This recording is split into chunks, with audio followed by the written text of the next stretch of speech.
Buenos días muchachos, entonces acá hago una pequeña corrección. Lo primero es que el A debe ser número primo por la cuestión, ¿cierto? ¿Qué uno quiere? A módulo M, ¿a qué equivale? ¿Al residuo de qué? ¿De la división entre quién? A y M, ¿cierto? Porque uno quiere que este sea un número primo, ¿cierto? Porque para evitar que el módulo sea 0, ¿cierto? Esa es una de las razones. Y el M quiere que sea potencia de 2, o tiene que ver con unos operadores binarios del módulo, pero la principal razón, digamos que hay una segunda razón, es el tema de que, pues ustedes saben de que los tipos de datos, cómo están especificados, los límites, los tipos de datos, el entero, el doble, etcétera, etcétera, ¿cómo están especificados?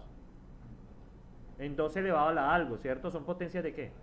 De 2. Entonces también esa es la segunda razón. Y la primera razón tiene que ver que la operación modular a nivel de procesador es mucho más económica hacerlo si el divisor es potencia de 2. ¿Sí? No sé si se acuerdan del algoritmo de la división. ¿Sí? Realmente cuando uno divide entre 2 lo que está haciendo es un corrimiento. Les explico. Digamos, ustedes van a tener, digamos, 110 dividido 10. ¿Esto qué es equivalente en decimal?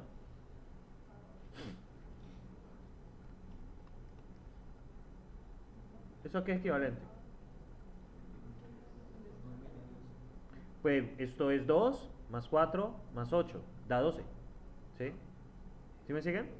Da 12. Dividido 2. Entonces, muchachos, que cuando uno está dividiendo entre una potencia de 2 en decimal, simplemente hacen un corrimiento hacia la derecha. ¿Sí? Perdón, hacia la izquierda, ¿cierto? Entonces, muchachos, observen. Cuando esto lo divido entre 2, ¿cierto? Lo que uno hace es hacer un corrimiento. Entonces, vamos a ver, esto es 12. ¿Esto es 12? No, esto es más.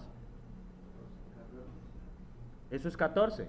Ajá. Entonces, ¿qué pasa? Uno hace un corrimiento hacia la derecha. Entonces, ¿qué sencillamente se hace? Si usted hace un corrimiento hacia la derecha acá, ¿cierto? ¿Qué pasa? ¿Le queda? 111. Y lo he resuelto. ¿Ya? ¿Sí lo ven? O sea, uno hace un shift. ¿Sí? Entonces es muy ventajoso dividir entre 2 en decimal. ¿Por qué? Porque sencillamente es hacer un corrimiento. ¿Sí? ¿Y cuál es el residuo? El valor que queda acá. ¿Ya? ¿Sí lo ven?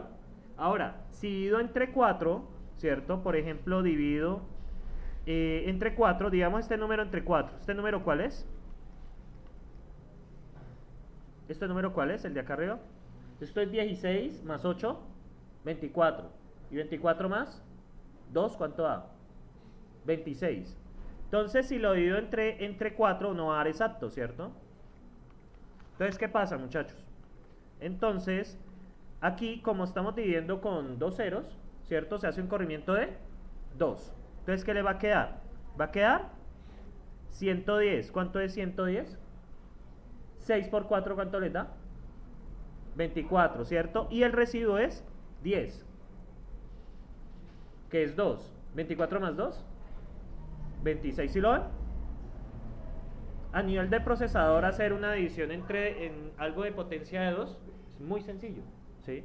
Porque usted hace el corrimiento y lo que le queda es el resultado, y lo que usted corrió es el residuo. ¿Sí lo ven acá? Que yo hice un corrimiento de 2. ¿Por qué hice un corrimiento de 2? Porque estoy dividiendo por 4, ¿sí? Entonces realmente por eso se quiere que M sea potencia de 2.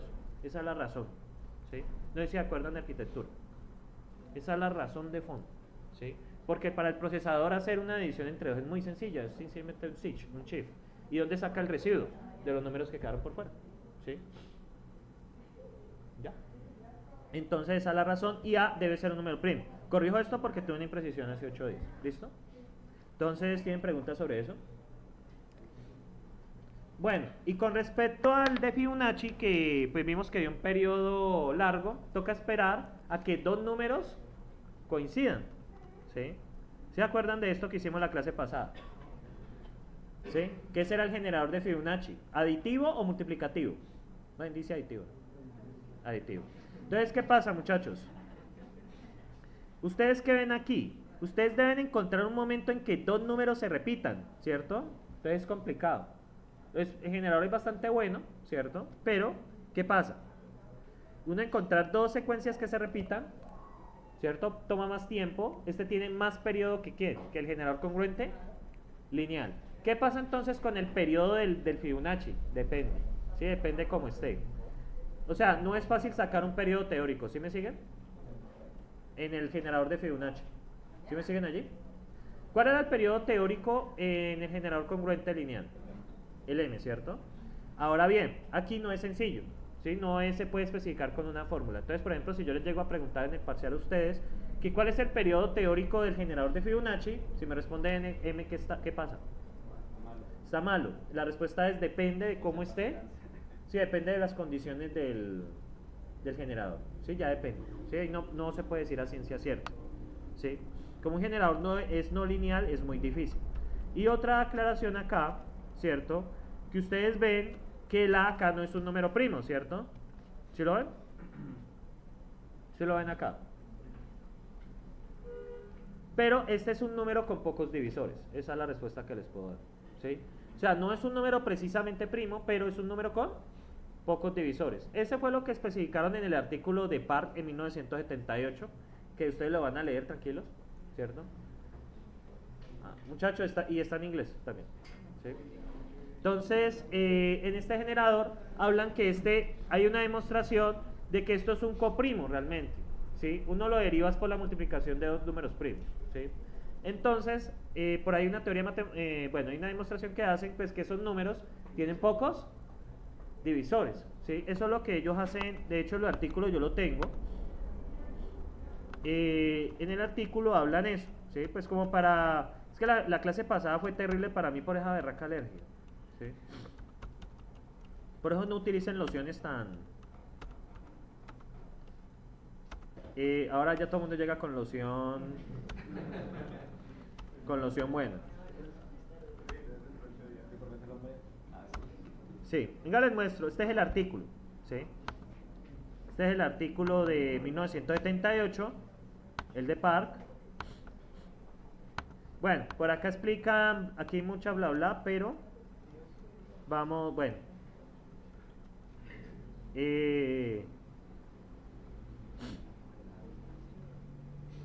Por acá está la selección. 16.800, aquí está. Bueno, está la implementación.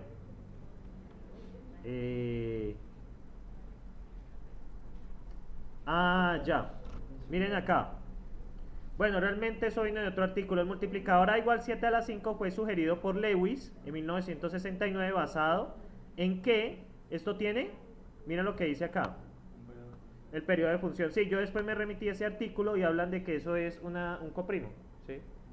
Un número coprimo. O sea, no es primo precisamente, pero es un número que genera un buen periodo. ¿Sí? Realmente ustedes pueden ganar buenos periodos si A es un número primo, ¿cierto? El chiste de esto es que el módulo no dé 0. Sí, ese es el principal chiste. ¿Sí se recuerda? ¿Sí? Bien. ¿Y por qué M es 2 a la 31 menos 1? Ese sí tiene un motivo. ¿Por qué M a las 2 a 31 menos 1? Porque tiene 2 por el desborde, ¿cierto? Porque es lo máximo que podemos representar con un tipo de dato. ¿Sí? Bueno, y aquí está el artículo, ¿cierto? Pues ustedes, ¿qué les puedo decir? Ustedes después lo van a revisar. Sí. Listo. ¿No tienen preguntas sobre eso? Buenos días. Vale, muchísimas gracias. No, sí está bien. Listo. Entonces, ¿qué pasa, muchachos? Me encanta esa profesión. Entonces, ¿qué pasa, muchachos? Pues básicamente esa es la explicación que les puedo dar. Creo que quedó laguna la clase pasada. Lo lamento, pero pues ya la corrí. Entonces, muchachos, ¿tienen preguntas? ¿Ya entendimos? Igual van a leer eso, tranquilos.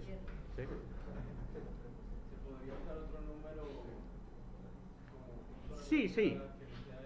Sí, también. Pero ese número que está allí garantiza el full periodo. ¿Sí?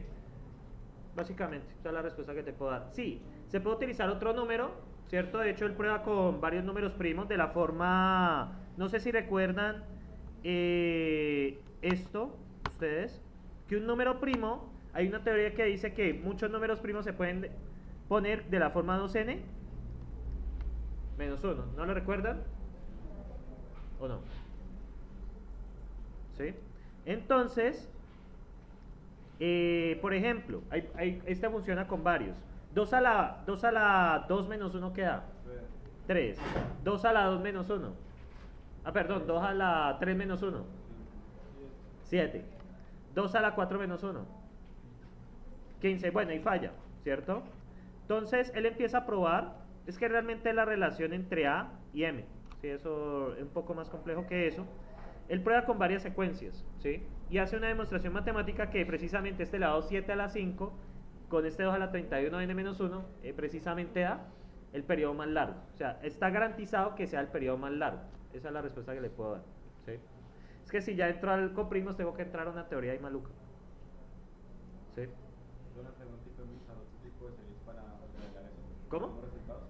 Sí, por ejemplo, que no se puede modelar para número aleatorio, por ejemplo, Euler, Pi, según las series. También existen generadores que utilizan esas funciones. O sea, realmente de generadores tenemos muchísimos, ¿sí? Generadores de números aleatorios tenemos muchísimos, ¿sí? O sea, sí, hay uno que es basado en ese concepto de números neperianos, ¿sí? Entonces, la respuesta es sí, pero los que están seleccionados en este curso son los que muestran mejor comportamiento computacional. ¿Por qué? Porque ¿cuál es una de las principales características de los números pseudoalatorios, muchachos? Una característica importante. ¿Ah? Que sean rápidos de generar, ¿cierto? Entonces también se buscan que sean rápidos de generar, ¿sí? Recuerden de que es lo más importante. Uno no quiere que los números pseudoalatorios sean lentos de generar y me arruinen la aplicación que yo estoy construyendo. Entonces, existen otros generadores muy buenos, pero fallan en el término de complejidad computacional. ¿Sí? Esa es como la respuesta, ¿sí? Este salón les da sueño, ¿no? ¿Ah? O en general todo. Muchachos, yo va a ser pues digamos como voy a hacer como una especie de regaño, pero sin ánimo de ofender a nadie. Pues yo creo que a excepción de algunos estudiantes, yo soy el más viejo en este salón. Yo tengo 30, ¿cierto? Pues no estoy orgulloso de eso, pues me gustaría tener menos la verdad, pero bueno, esa es mi situación, ¿cierto? Y yo estoy aquí con full energía, ¿sí? Y pues el café, no he tomado café la verdad, pero pues va a tomar ahora. Pero, ¿qué pasa con ustedes, muchachos? Que ustedes están en su época de oro. ¿Están estudiando? ¿O trasnocharon anoche innecesariamente?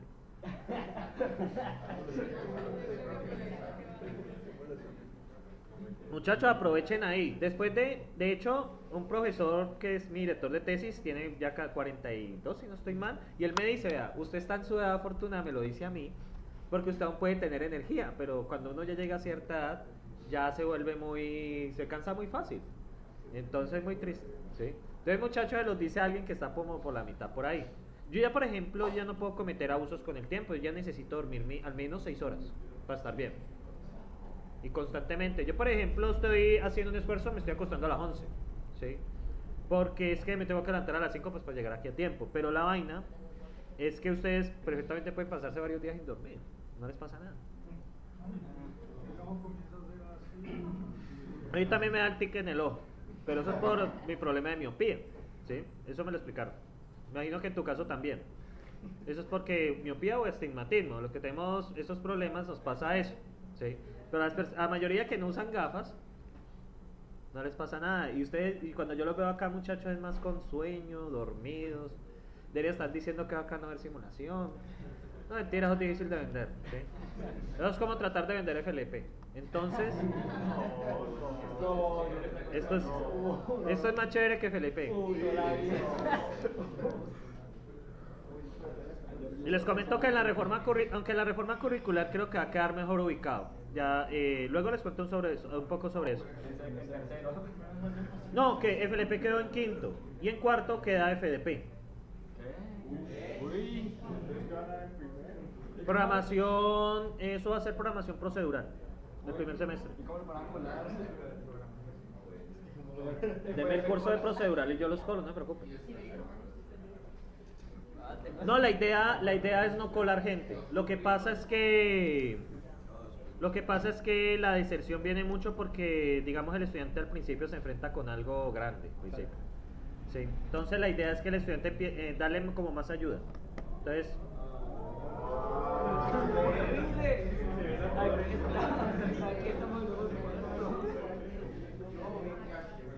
Muchachos, es que lamentablemente la universidad hay que mirar, cuando está, afortunadamente yo tengo algo de experiencia con esto, porque yo fui coordinador, ¿sí? Yo fui coordinador de tecnología. Entonces, ¿qué pasa? Uno, ¿cómo mira el término de la universidad en general? Uno lo mira a través de las estadísticas, ¿sí? Entonces, si un programa académico como tecnología, que realmente es muy problemático, tiene deserción del 75-85% por cohorte, eso es malísimo. Porque la inversión que se está haciendo, la universidad que invierte, la universidad te da el espacio, pues paga el tema de la adecuación y todo eso, y lo paga uno que es el profesor, ¿sí? Entonces, ¿qué pasa? Si yo le estoy dando clase a 60, y tenemos varios profesores dando clase a 60, eso es plata, ¿sí? Entonces, ¿qué pasa? Si de esos 60, 40 se van, estamos perdiendo, ¿sí? Entonces, la universidad ahora está cambiando ese enfoque. Lo que pasa, muchachos, es que cuando ustedes estén más adultos se van a mirar de forma diferente a la nueva generación, o ya lo hacen. Débiles, por todos lados débiles.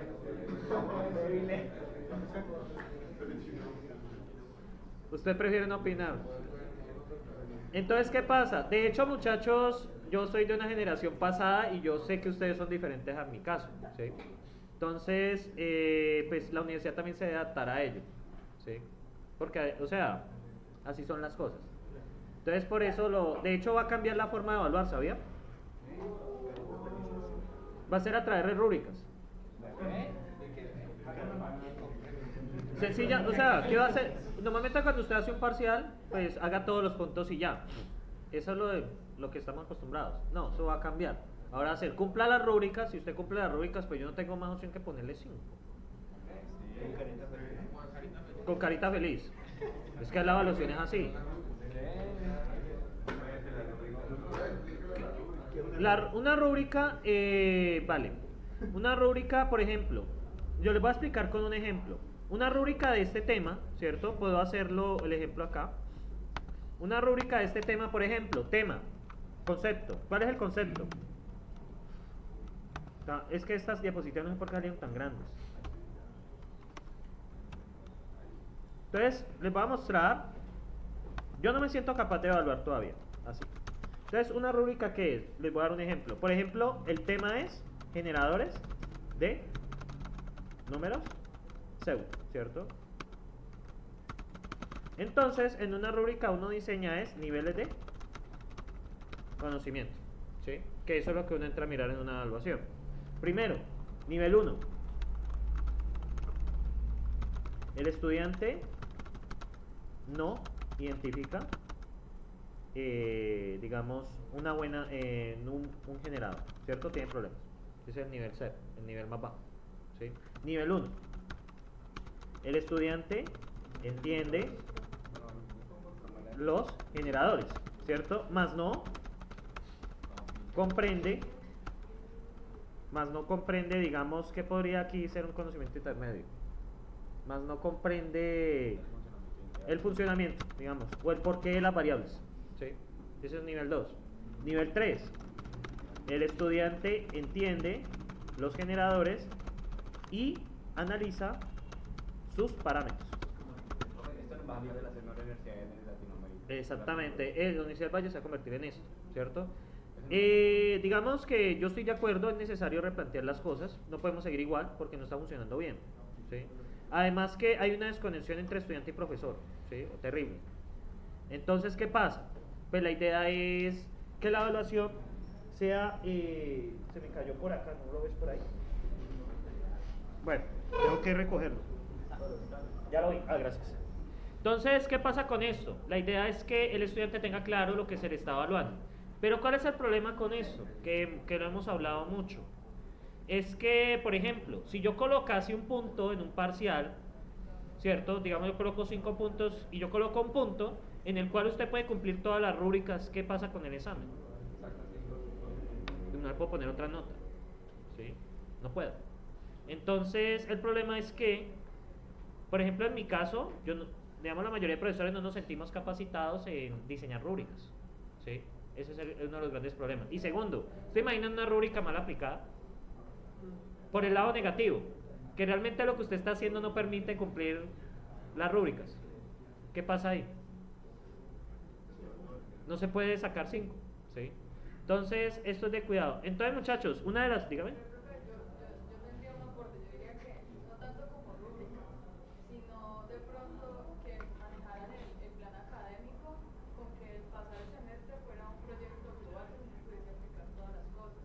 Porque muchas veces, por ejemplo, se ha hablado de la memoria, a uno le pasa que para un parcial y en el primer parcial le fue súper bien, y como uno va con tanto azar y uno no está relacionando una conexión con algo real, uno llega al último parcial y por cosas de la vida usted le toca hacer un opcional y es como empezar casi desde cero porque uno no estableció esas conexiones.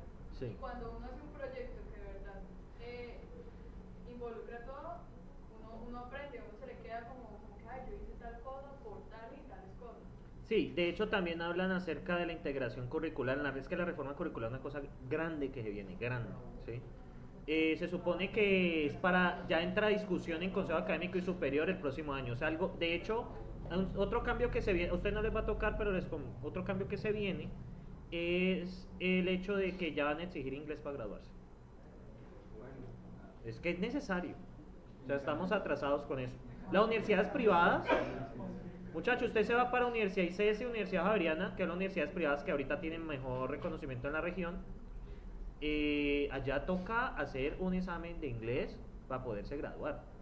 Y a los estudiantes de pregrado de profesional les exigen B2 y a los de tecnología les exigen B1. Y si usted no lo aprueba, no se gradúa hasta que apruebe el examen. Es necesario porque eso es una gran deuda que tenemos. Y segundo, muchachos, efectivamente lo que usted menciona se hace en las universidades privadas. Pero es que hay dos diferencias, eso también se habló de la integración curricular. Hay un problema. Primero, no todos los estudiantes están en el mismo semestre. Ese es un primer problema, ¿sí? Digamos que en las universidades privadas sí hay más uniformidad. No digamos las razones ni por qué, pero hay más uniformidad. Segundo, en las universidades públicas el problema es que X profesor da un curso y Y profesor da un curso, pero el siguiente semestre lo da Z y T. Entonces es muy difícil la integración. Y tercero, no hay un mando coordinado, ¿cierto? Realmente aquí es, bueno, usted va a dar este curso, suerte, ¿sí? No, eso es así, ¿sí? Entonces, digamos que es buena la sugerencia, pero en la universidad es un poco complicada colocarlo. Entonces, muchachos, con respecto a este tema de las rúbricas, eso va a volverse así, la evaluación va a volverse así, ¿sí? Entonces, pues al principio va a ser un interesante verlo, ¿sí? No sé si ustedes lo quieran ver, qué tal qué tal es evaluado así, ¿sí? A mí me va a tocar evaluar así, yo creo, en lo último que me quede por acá. Pero va a ser interesante ver cómo un error mío puede hacer que una materia se vuelva increíblemente fácil o increíblemente difícil, ¿sí? Entonces, sí, porque uno puede colocar unas rúbricas que literalmente no sean alcanzables por el diseño. Entonces, y lo otro que va a cambiar, muchachos, es que los cursos ya uno no va a evaluar al estudiante solo por la nota, sino por objetivos por competencias. Se va a llevar un libro por estudiante por competencias. Está bien, de hecho hay una discusión con eso. En grupos pequeños funciona perfecto, porque si hay 9, 10 estudiantes, pues yo sé que fulano, Perencejo, Pedrito, los puedo llevar bien.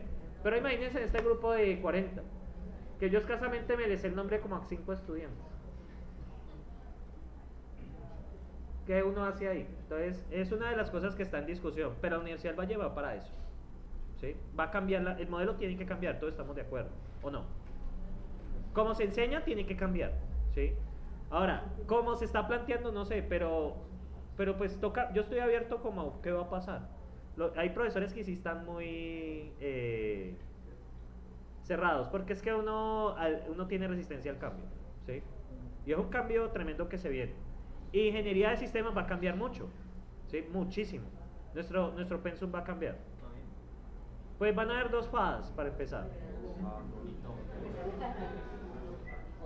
O sea, el curso se va a partir en dos. ¿No han notado que FADA está como... no está como pesado?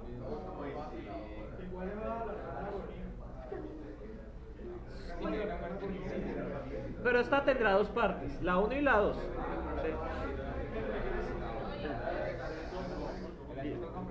Complejidad de optimización, la parte de complejidad iría al final de FADA 2. O sea, sería al final de FADA 2. Pues que el tema de reducciones son muy corto, la verdad. Son unos ejemplos, no hay más que decir. ¿Sí? Entonces, el tema de reducciones pasaría a ser el último de FADA, de hecho. Entonces, y el curso de optimización pasaría a ser parte de, si no estoy mal, de IA, de inteligencia artificial, que va a cambiar también. Entonces, pues muchachos, ahí les cuento eso. No sé si tengan preguntas. ¿No? ¿Hay una manera de apelar eso? ¿Cómo? ¿Hay una manera de intervenir, de apelar, de... ¿Cómo así? Por ejemplo, eso de la rúbrica, alguna manera de cartear, de pelear eso? Eso también está en discusión, no hay mecanismo para eso. No, cuando lo aprueben, es que la discusión es complicada. Llevan 4 años discutiendo eso. No aplicaría para nuestra resolución, ¿cierto? A menos de que usted se vaya un tiempo y vuelva dentro de mucho tiempo, sí. Pero yo no, muchachos, estamos cerca de una reforma del plan, por lo que yo no les recomiendo irse. Digamos, si le sale un viaje o algo, yo les recomiendo terminar, porque cuando usted vuelva, el pensum va a estar tan cambiado que le va a tocar ver muchas cosas. Por ejemplo, si le aparece una oportunidad de irse o eso, piénsenlo bien. Porque si usted se va, puede ser que cuando regrese pida reingreso, lo cambien de resolución a la nueva y le toque ver unas cosas total. El pensum cambia bastante, ¿sí? Entonces, para que lo tengan en cuenta, ¿sí? Bien. Entonces, muchachos, por aquí terminamos como esta breve recordería de la clase pasada.